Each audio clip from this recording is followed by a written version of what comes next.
नमस्कार, मी Sachin Chavan, MC news Jalna बातमीपत्रात आपल्या सर्वांचं स्वागत। या बातमीपत्राचे प्रायोजक आहेत संजीवनी मल्टी स्पेशालिटी हॉस्पिटल। आपल्या आरोग्याची संजीवनी, the skill to heal, the spirit to care. Gyan Sanjeevani foundation school शैक्षणिक वर्ष 2026-27 साठी प्रवेश सुरू। जालना शहरातील उड्डाण पूल परिसरात गुरुवारी रात्री घडलेल्या धक्कादायक घटनेत एका 25 वर्षीय तरुणाची धारदार शस्त्राने वार करून निर्घृण हत्या करण्यात आली आहे। या घटनेमुळे परिसरात एकच खळबळ उडाली असून नागरिकांमध्ये भीतीचे वातावरण निर्माण झाले आहे। अजय विक्रम आढाव असं मृत तरुणाचं नाव आहे। या घटनेची माहिती मिळताच पोलिसांनी घटनास्थळी धाव घेत पंचनामा सुरू केलाय। उपविभागीय पोलीस अधिकारी अनंत कुलकर्णी, पोलीस निरीक्षक संतोष साबळे, पोलीस निरीक्षक जनार्दन शेवाळे यांच्यासह मोठा पोलीस बंदोबस्त घटनास्थळी तैनात करण्यात आला असून परिस्थिती सध्या नियंत्रणात असल्याची माहिती समोर आली आहे। दरम्यान मृतदेह जिल्हा सामान्य रुग्णालयात आणल्यानंतर नातेवाईकांनी मोठा आक्रोश व्यक्त केलाय। पोलीस प्रशासनाच्या विरोधात जोरदार घोषणाबाजी करत आरोपींना तात्काळ अटक करण्याची मागणी करण्यात आली आहे। जिल्हा रुग्णालय परिसरात कोणताही अनुचित प्रकार घडू नये म्हणून अप्पर पोलीस अधीक्षक विक्रम साळी उपस्थितीत मोठा पोलीस बंदोबस्त तैनात करण्यात आला आहे। या हत्येमागील नेमके कारण अद्यापपर्यंत स्पष्ट झाले नसून पोलीस विविध अंगांनी तपास करतायत। हत्येचे कारण अस्पष्ट असले तरी आरोपींच्या शोधासाठी पोलिसांची पथके रवाना करण्यात आली असल्याची माहिती अप्पर पोलीस अधीक्षक विक्रम साळी यांनी दिली आहे। कदीम पोलीस स्टेशनच्या हद्दीमध्ये मयत अजय आढाव याच्यावरती अज्ञात लोकांनी हल्ला केलाय, त्यामध्ये त्याचा मृत्यू झालेला आहे। आता पोलीस आम्ही सर्व टीम स्पॉटवरती आहेत। आरोपीच्या शोधासाठी पण 2 ते 3 टीम आम्ही LCBच्या आणि पोलीस स्टेशनच्या रवाना केलेत। प्लस पोलीस स्टेशनला गुन्हा दाखल करायचं काम चालू आहे। जो मैताचा भाऊ आहे तो सध्या पोलीस स्टेशनला आहे आणि FIR नोंद करायचं काम चालू असून त्या FIR प्रमाणे जेवढे आरोपी असतील त्यांच्यावरती आम्ही तात्काळ कारवाई। प्राथमिक मी आता त्यांच्याशी चर्चा केली, त्यांच्या म्हणण्याप्रमाणे मयत आणि आरोपी यांच्यामध्ये अगोदर पण काही वाद झाले होते। त्या अनुषंगानं पोलीस स्टेशनला गुन्हा पण दाखल आहे, तर त्याची आता डिटेल माहिती घेण्यासाठी मी पोलीस स्टेशनला निघालो। अजून एक जखमी असल्याची माहिती समजत आहे, अजून त्याचं नाव निष्पन्न नाही। आम्ही टीम रवाना केले। सर, कारण काय आणि आरोपी किती आहे सर? याच्यामध्ये यांचं जुनं वादाचं कारण आहे, ते स्पष्ट अजून होऊ शकलं नाही। FIR नंतर स्पष्ट होईल आणि आरोपींची संख्यासुद्धा आता एक असे समजते, अजून किती आहे ते FIR घेतल्यानंतर निष्पन्न होईल। खून झालेला होता, त्यावरून आपण कदीम जालना पोलीस स्टेशनला गुन्हा दाखल केलेला आहे आणि त्याचा तपास सुरू आहे। त्यामध्ये जे त्यांनी नावं दिलेली होती मध्ये संशयिताची 6 संशयिताची नावं दिली होती, तर त्यापैकी 5 संशयितांना आपण बोलवले आणि त्यांचा रोल काय आहे आणलेला आहे ते बघून आपण कारवाई करणार। हो, आमची टीम पाठवलेल्या होत्या, 3-4 LCBच्या 2 टीम होत्या, पोलीस स्टेशनच्या 2 टीम होत्या, 4 टीम पाठवलेल्या होत्या। सर्व त्यातले जे संशयित आहेत त्यांनी नावं दिली, त्यांना आपण ताब्यात घेतलेलं आहे। परंतु त्यांचा रोल नेमका काय होता, प्रथमदर्शनी होता का नाही हे बघत आहोत आम्ही, त्यांच्याकडे विचारपूस, त्यानंतर आम्ही त्यांना अटक करण्याची कारवाई करतो। मर्डरचं कारण वगैरे त्याच्यामध्ये भांडणं झाली होती काही किरकोळ विषयांवरनं आणि तो पण एक गुन्हा दाखल होता पोलीस आणि त्यातूनच हा वाद उद्भवला होता आणि त्यातून हा गुन्हा घडलेला आहे। गुरुवारी सायंकाळी जालना शहरात झालेल्या अजय आढाव खून प्रकरणाला नवे वळण मिळाले असून पोलीस अधिकाऱ्यांच्या दुर्लक्षामुळेच माझ्या पतीची हत्या झाल्याचा गंभीर आरोप प्रशंसा अजय आढाव यांनी केलाय। खून होण्यापूर्वी आम्ही पोलिसांना याबाबत तक्रारी दिल्या होत्या, मात्र पोलिसांनी या प्रकरणात कोणतीही कार्यवाही केली नाही।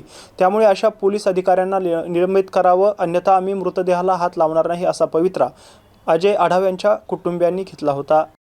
गुरुवारी सायंकाळी जुन्या वादातून अजय आढाव या तरुणाची अनिकेत राऊत आणि त्याच्या साथीदारांनी धारदार शस्त्राने वार करून हत्या केली होती। त्यानंतर पोलिसांनी 5 संशयितांना ताब्यात घेतलंय। मात्र आता या प्रकरणाला नवं वळण मिळालं असून अजय आढाव यांची हत्या करणाऱ्या आरोपी विरोधात यापूर्वीच अजय आढाव यांनी गुन्हा दाखल केला होता आणि या आरोपीला अटक करण्यासाठी अजय आढाव आणि त्यांच्या कुटुंबियांनी कदीम जालना पोलीस ठाण्याचे पोलीस निरीक्षक आणि उपविभागीय पोलीस अधिकारी दोनही कार्यालयात पत्र देखील दिले होते। मात्र पोलिसांनी या प्रकरणात कोणतीही कार्यवाही केली नाही आणि त्यानंतर अजय आढावची गुरुवारी सायंकाळी त्याच आरोपींनी धारदार शस्त्राने वार करून हत्या केली आहे। त्यामुळे माझ्या पतीच्या हत्येला पोलीस अधिकारी ही जबाबदार असून जोपर्यंत पोलीस अधिकाऱ्यांना निलंबित करत नाही तोपर्यंत आम्ही मृतदेह हाती घेणार नाही असा पवित्रा मयत तरुण अजय आढाव यांची पत्नी प्रशंसा आढाव आणि कुटुंबियांनी घेतला होता। आज दुपारी जिल्हा सामान्य रुग्णालयातील शवविच्छेदन कक्ष परिसरात थोडा वेळ तणाव देखील निर्माण झाला होता। या पहिले 2 तारखेला माझ्या नवऱ्याला SS मोबाईल शॉपी आंबेडकर पुतळ्याजवळ मारहाण झाली। त्या मारहाणीमध्ये नंतर माझ्या नवऱ्याला सिव्हिलमध्ये ICU ॲडमिट करण्यात आलं. त्याच्यानंतर इथलचे पोलीसवाले माझ्या नवऱ्याचं बयान घ्यायला आले नाही. त्याच्यानंतर आम्ही बोलवलं स्वतः, तेव्हा आले ते 2 तारखेला न येता 4 तारखेला आले बयान घ्यायला. त्या बयानामध्ये आम्ही सांगितलं होतं माझ्या नवऱ्याला 60 टाके होते आणि पुन्हा त्यानंतर त्यांनी चाकू पण दाखवला होता. आम्ही त्यांना अॅट्रॉसिटी दाखल करायला लावली. पोलीसवाल्यांनी जे जबाब घ्यायला आले होते त्यांनी काही अॅट्रॉसिटी दाखल केली नाही. त्याच्यानंतर पण माझ्या नवऱ्याला 5 तारखेला 6 तारखेला सुट्टी झाली तर फोन येत होते तिकडून, जीवी मारण्याची धमकी येत होती, तू सुट्टी होऊन घरी ये, तुला आम्ही मारून टाकू. आणि शेवटी माझ्या नवऱ्याला 6 तारखेला सुट्टी झाली. परत आम्ही इथे कदीममध्ये आलो, त्यांनी काय आमची तक्रार घेतली नाही. घरी जात असताना त्याच्यानंतर पुतळ्यापासून उड्डाणपूलपासून माझा नवरा आणि त्याचा मित्र येत असताना त्या आरोपींनी माझ्या नवऱ्याला डायरेक्ट मारलं. आम्ही PI जवळ पण आम्ही तक्रार केली होती, त्यांनी काय आमची तक्रार घेतली नाही. फक्त माझ्या 6 महिन्याच्या मुलीला तुम्ही न्याय मिळवून द्या, हीच माझी विनंती तुमच्याकडे. मोबाईल जवळ जे भांडण झालं होतं ते कशावरून झालं होतं? मोबाईल सेंटर जवळ, मोबाईल शॉपजवळ जे भांडण, ते भांडण माझ्या नवऱ्याच्या मित्राचे होते. बंटी म्हस्के म्हणून आहे, त्याला मारहाण करत होते. म्हणून फक्त माझा नवरा मध्ये गेला आणि म्हटले बाबा मारू नका, काय झालं तर. मागून शोएब शेख म्हणून आहे, त्यांनी येऊन माझ्या नवऱ्याच्या डोक्यात रॉडने मारहाण केली. त्याच्यानंतर आम्ही माझ्या नवऱ्याला सिव्हिलमध्ये दाखल केलं. सिव्हिलमध्ये पण ICU मध्ये होतं, तेव्हा पण पोलीस कर्मचारी आले नाही. आले तरी त्यांनी बयान घेतलं तर एक नॉर्मल असं लिहून घेतलं की मारहाण केली रॉडनी आणि जीवे मारण्याची धमकी. त्यांनी माझ्या म्हणण्यावर अॅट्रॉसिटी पण दाखल केली नाही. मारहाण कोणी केली? पहिल्या 2 तारखेला शोएब शेख, त्याच्यानंतर अजर सय्यद होते, तौफिक शेख होते आणि जी काल मारहाण झाली माझ्या नवऱ्याला चाकूने वार केले त्यामध्ये अनिकेत राऊत हा मेन आरोपी होता. आता पोलिसांवर काय कारवाई करायची तुमची मागणी? पोलिसांवर कारवाई झाली पाहिजे, त्यांना सस्पेंड करायला पाहिजे. कारण की DYSP त्यांच्याकडे पण अर्ज दिला, त्यांनी काही कारवाई नाही केली. त्याच्यामुळे आज माझ्या नवऱ्यावर हे माहित नाही. मला माझ्या 6 महिन्याच्या मुलीला न्याय भेटलाच पाहिजे. आज कोण बघणार आहे हिला मला माहित नाही. न्याय द्या, आरोपीला फाशीची शिक्षा झाली पाहिजे आणि DYSP जे कोणी असेल त्यांना सस्पेंड करा, हीच माझी नम्र विनंती करतो.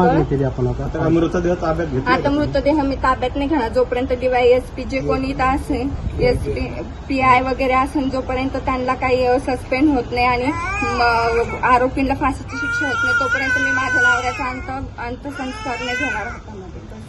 जालना शहरात काल रात्री अजय आढाव या 25 वर्षीय तरुणाची धारदार शस्त्राने वार करत हत्या करण्यात आली आहे. या प्रसंगी जालना पोलिसांनी तात्काळ ॲक्शन घेत 5 आरोपींना रात्रीच ताब्यात घेतलंय अशी माहिती समोर आली आहे. मात्र या झालेल्या घटनेमुळे जालना शहरासह परिसरात अजय आढाव या तरुणाच्या हत्येचे पडसाद उमटले आहेत. जालना शहरातील नूतन वसाहत परिसरामध्ये काही दुकानांवर अज्ञातांकडून दगडफेक झाल्याची घटना उघडकीस आली आहे. याची माहिती पोलिसांना मिळताच अप्पर पोलीस अधीक्षक विक्रम साळी, उपविभागीय पोलीस अधिकारी अनंत कुलकर्णी, स्थानिक गुन्हे शाखेचे पोलीस निरीक्षक पंकज जाधव, पोलीस निरीक्षक किरण बिडवे, पोलीस निरीक्षक जनार्दन शेवाळे, पोलीस निरीक्षक संदीप भारती यांच्यासह पोलिसांचा मोठा फौजफाटा तैनात करण्यात आलाय. पोलिसांच्या बंदोबस्तानंतर परिस्थिती सध्या नियंत्रणात असल्याची माहिती प्रशासनाच्या वतीने देण्यात आली आहे. जालना शहरातील ढवळेश्वर परिसरात सुरू असलेल्या रस्त्याच्या कामावरून पुन्हा एकदा प्रश्नचिन्ह निर्माण झाले आहे. रस्त्याचे काम पूर्ण होण्यापूर्वीच काही ठिकाणी रस्ता उखडल्याचा आरोप माजी आमदार कैलास गोरंट्याल यांनी केला होता. या रस्त्याचे काम निकृष्ट दर्जाचे होत असल्याचा आरोप करत गोरंट्याल यांनी महानगरपालिका आयुक्त अंजली शर्मा यांची भेट घेऊन या संदर्भात सविस्तर चर्चा केली होती. दरम्यान या तक्रारीची गांभीर्याने दखल घेत आयुक्त अंजली शर्मा यांनी रस्त्याची प्रत्यक्ष पाहणी करून चौकशी करण्याचे आश्वासन दिले असून संबंधित PWD विभागाला नोटीस बजावण्यात येणार असल्याचं त्यांनी स्पष्ट केलंय. जालना शहरातील ढवळेश्वर परिसरातील रस्त्याच्या कामावरून सध्या चांगली चर्चा रंगली आहे. राजूर चौफुली उड्डाणपुलापासून ढवळेश्वराकडे जाणाऱ्या या सिमेंट रस्त्याचे काम सध्या सुरू असून या रस्त्याचे काम पूर्ण होण्यापूर्वीच काही ठिकाणी रस्ता उखडल्याचं निदर्शनास आल्याने कामाच्या गुणवत्तेवर प्रश्न उपस्थित करण्यात आले. माजी आमदार कैलास गोरंट्याल यांनी या कामावर तीव्र नाराजी व्यक्त करत रस्त्याचे काम निकृष्ट दर्जाचे असल्याचा आरोप केला होता. या संदर्भात त्यांनी महानगरपालिका आयुक्त अंजली शर्मा यांची भेट घेतली आणि रस्त्याच्या कामाची सविस्तर माहिती देत चौकशी करण्याची मागणी केली होती. या प्रकरणाची महानगरपालिका आयुक्त अंजली शर्मा यांनी गंभीर दखल घेतली असून आयुक्त अंजली शर्मा यांनी सांगितले की या संपूर्ण प्रकरणाची नक्कीच चौकशी करण्यात येईल. तसेच लवकरच रस्त्याची प्रत्यक्ष पाहणी करून कामाची गुणवत्ता तपासण्यात येणार आहे. रस्त्याचे काम करणाऱ्या संबंधित PWD विभागाला कामासंदर्भात नोटीस बजावण्यात येणार असल्याचंही आयुक्तांनी स्पष्ट केलंय. ते माझ्या लक्षात आजच माझी फील्ड व्हिजिटमध्ये आला की असं काय आहे. मी स्वतः आता पाहणी नाही केली तर त्याची पाहणी मी लवकरच करते आणि जरी असं आहे PWD सोबतच पाहणी करते काही की त्यांचं काम आहे. आम्ही त्यांना NOC दिले काम करण्यासाठी. पण जरी असं आहे की quality of work is compromise anyway आम्ही व्यवस्थितपणे त्यांचे MV वाचू, त्यांचे थर्ड पार्टी ऑडिट जरी झाले तर कसे झाले आणि त्यांचे रिपोर्ट त्यांचे स्टेट ऑफिसपर्यंत करू शकतो. जालना तालुक्यातील विरगाव येथे घरकुल योजनेच्या कामाची पाहणी सुरू असतानाच कामाच्या छायाचित्रांबाबत विचारणा केल्याच्या कारणावरून सरपंचाच्या पतीने एका व्यक्तीवर हातातील धारदार कड्याने हल्ला करून जखमी केलाय, तसेच शिवीगाळ आणि जीवे मारण्याची धमकी दिल्याची घटना घडली आहे. या प्रकरणी मौजपुरी पोलीस ठाण्यात गुन्हा दाखल करण्यात आला आहे. फिर्यादी शिवाजी आसाराम लिखे यांनी दिलेल्या फिर्यादीनुसार 6 ऑगस्ट रोजी सायंकाळी 6 वाजेच्या सुमारास घरकुल योजनेच्या कामाची पाहणी करण्यासाठी आलेल्या अधिकाऱ्यांना त्यांनी लाभार्थ्यांच्या घरकुलाच्या छायाचित्राबाबत विचारणा केली होती. त्यावेळी सरपंच वर्षा जाधव यांचे पती सुरेश सुभाषराव जाधव यांनी संतापून फिर्यादीला शिवीगाळ केली. त्यानंतर हातातील धारदार कड्याने त्यांच्यावर वार केले. यावेळी त्यांच्या डाव्या डोळ्याजवळ जोरदार वार झाल्याने दुखापत झाली होती. तसेच तू कोठे जातोस ते मी पाहून घेतो, मी पण वकील आहे, अशी धमकीही दिल्याचा आरोप फिर्यादीने केला आहे. या घटनेनंतर फिर्यादीने मौजपुरी पोलीस ठाण्यात तक्रार दाखल केली असून पोलिसांनी विविध कलमांनुसार गुन्हा नोंदवला आहे. या प्रकरणाचा पुढील तपास पोलीस करत आहे. याबरोबरच हे बातमीपत्र इथं संपलंय. पुन्हा भेटूया पुढील बातमीपत्रात. तोपर्यंत पाहत राहा MC न्यूज जालना. नमस्कार.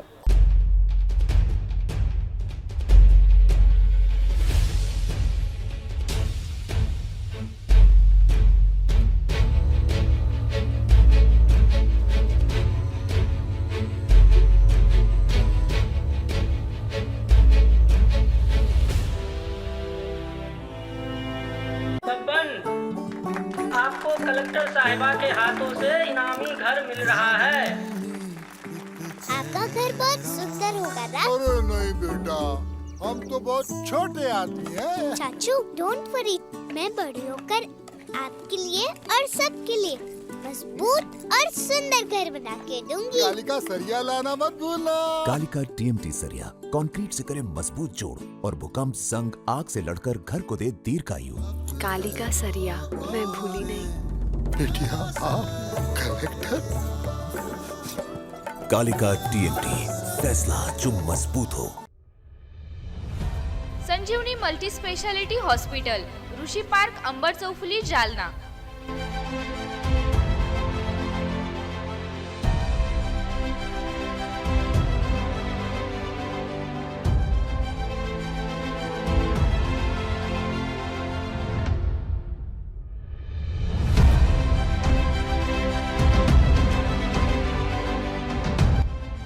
महात्मा ज्योतिबा फुले जन आरोग्य योजना आणि प्रधानमंत्री जन आरोग्य आयुष्मान भारत योजना उपलब्ध. मेडिसिन विभाग, बालरोग विभाग, स्त्रीरोग विभाग, अस्थिरोग विभाग, सर्जरी विभाग, नाक कान घसा विभाग आणि पॅथॉलॉजी विभागात काम करणारी तज्ञ डॉक्टरांची टीम. उपलब्ध सुविधा ICU, NICU, जालना शहरातील अद्ययावत Ultima of 100 with stent boost cath lab. Modular operation theatre, dialysis विभाग, cardiac care unit CCU, angiography सुविधा, एंजिओप्लास्टी सुविधा, 24 तास अत्यावश्यक सेवा आणि कार्डियक ॲम्ब्युलन्स उपलब्ध. महाराष्ट्र पोलीस कुटुंब आरोग्य योजनेसह सर्व आरोग्य विमा कंपन्यांचे कॅशलेस उपचार. संजीवनी मल्टी स्पेशालिटी हॉस्पिटल, आपल्या आरोग्याची संजीवनी.